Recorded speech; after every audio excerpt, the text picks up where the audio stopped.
Believe me, that's what keeps me up at night. Did we make the right decision? Did we not? You know, on March 13th of last year, we all went home for spring break. My employees, of 170 employees, were anxiously waiting to get a week off and recharge for the stretch drive of the school year. March 18th, I had to call and notify them all that the pandemic hit. And immediately had to put them what we call on temporary unit closure. It's basically terminology used for a layoff that is non-due to financial reasons. So I had to lay off over 200 employees. I was able to keep about a dozen manager supervisory employees on board. Come the middle of July, I had to inform over 100 of my employees that they were not going to be recalled. And in turn, be let go, completely let go. I was able to bring back about 40 employees, 40 to 50 employees in the fall, and in turn, I was unable to hire any student workers at all. That being said, my role changed personally. I had to go back to basics and do what I have to do. The good news is today, as we sit here today on April 6th, I am knee-deep in planning for the fall.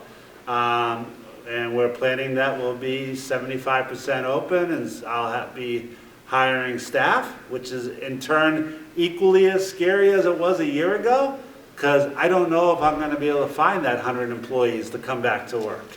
The basics of a meal plan is, it all depends on how many students are on campus, correct? So when myself and CAS, the Campus Auxiliary Services, and the SUNY administration sit down on an annual basis to look at changes in the community, what can we do differently, what meets our needs. There's the factors that are involved are one, financial. Two is how many students are on campus, okay? Some difficult decisions had to be made with those factors involved. Could we afford to keep everything open? No, we just couldn't. There just wasn't enough customers on a day-to-day basis to justify having Element 93 open, for example, having Truth Cafe open. We looked at it very analytically, and we tried to keep emotions out of it on basically where sales points and where foot traffic was going to be on campus to decide what we were going to keep open. So when we made those changes, we then thought about the student side of it. What would make the students happier, we perceived happier, with the change in the meal plan? Everything that we have always heard is that they wanted more choice, more flexibility, more options to control their lives.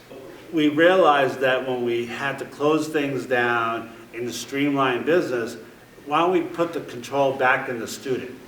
We give them so many meals, give them more money, so they can have choice on where they want to use it. And that's what we're still trying to figure out what the fall is going to look like as far as a meal plan is going to be.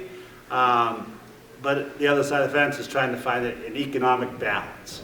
I don't think there's any choice that we made that we could have made better. Because better is personal, right? Because some people will say it would have been better if we kept Peregrine open for 3 meals a day, kept breakfast open in Peregrine, right? If I did that, I would have had to close the sub. So then half the people would have been upset. Why'd you close the sub? Just because 20 people wanted breakfast, right? I talk to students all day long. I talk to parents on a daily basis.